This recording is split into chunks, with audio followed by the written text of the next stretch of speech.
Today, we're talking about something I think is at the very core of so many of our struggles, and it's the pressure to be productive and the deep guilt we feel when we're not.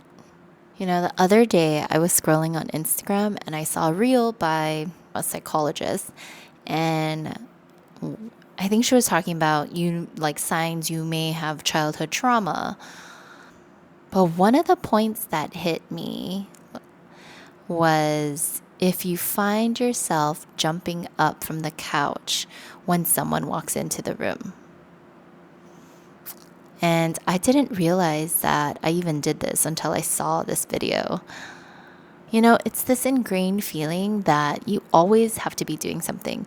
You cannot just be resting. You need to earn and be worthy of rest. And I felt that.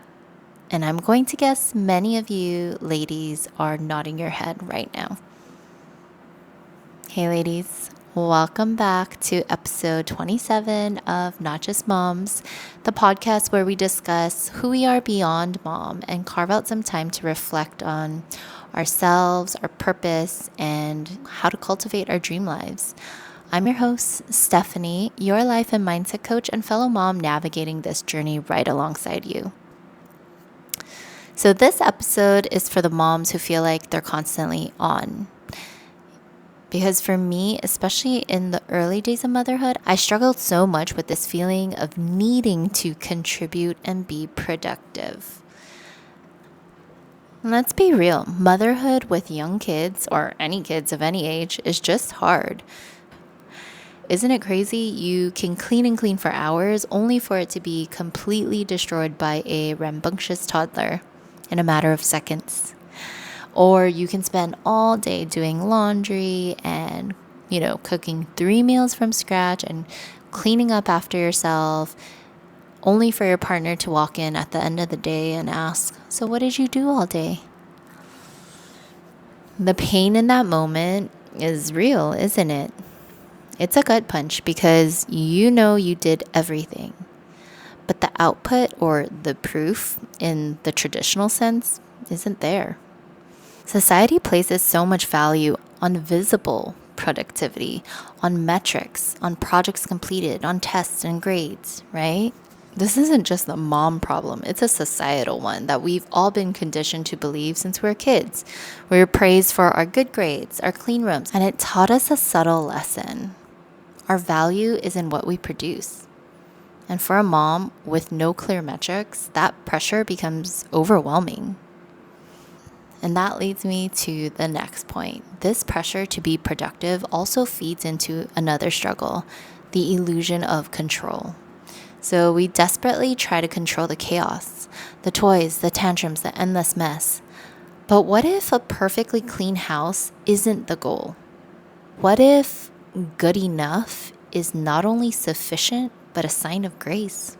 You see, a messy house doesn't make you a bad mom. Even though you might feel like it, it doesn't. And a day filled with chaos doesn't mean you're failing. Your worth isn't tied to the tidiness of your home or the picture-perfect moments that are on Instagram. And it doesn't help that our social media is filled with these productivity shorts and reels that make us feel like we're constantly falling short, but that's a losing battle. The truth is, so much of motherhood is about letting go. We have to let go of the idea of a perfect schedule, a perfect house, or perfect children. And what we find in the space we create is something far more valuable: freedom and grace. So how do we break the cycle? How do we give ourselves permission to rest? I have 3 simple steps for you to try. Number 1, reframe your rest. Rest is not a reward you earn after a long day of work. Rest is a non-negotiable part of your work. It's like charging your phone, right? You wouldn't expect it to run forever on 0 battery. You are the emotional and physical battery of your family. You need to recharge. Think of rest as an investment in your family. It isn't something that's a luxury. It's a necessity and a basic human right. Let's not forget that. Number 2, set and hold your boundaries. Have you ever sent your kids to their grandparents' house and when they come back, they are so wild? Is it only me? My kids learned at a very young age who to ask.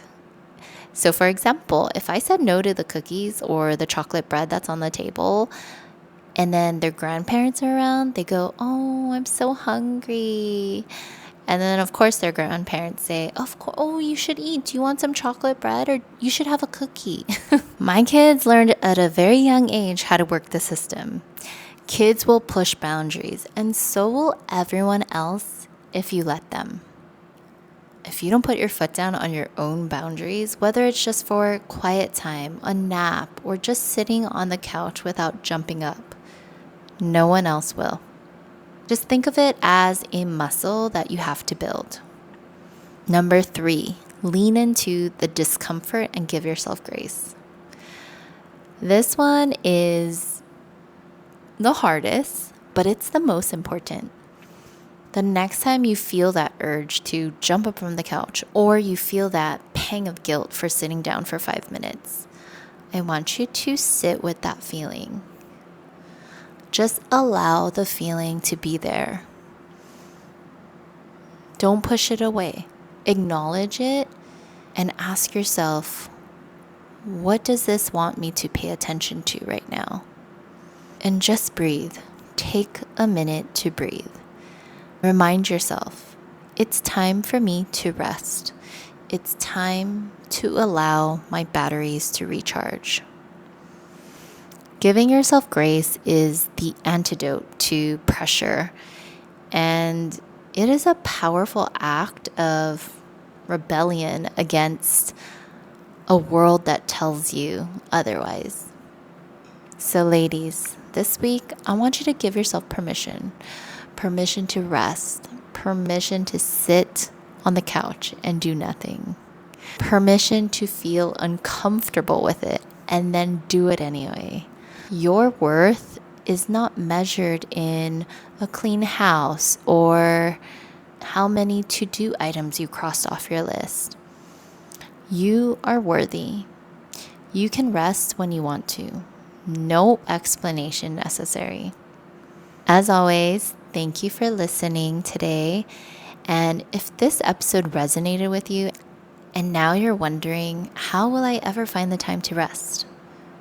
I want you to find the link in the show notes and book a free 20-minute session with me. I would love to help you explore this and figure it out. And share this with another mom who you know needs to hear this message today. And feel free to leave me a review. I love hearing from you guys.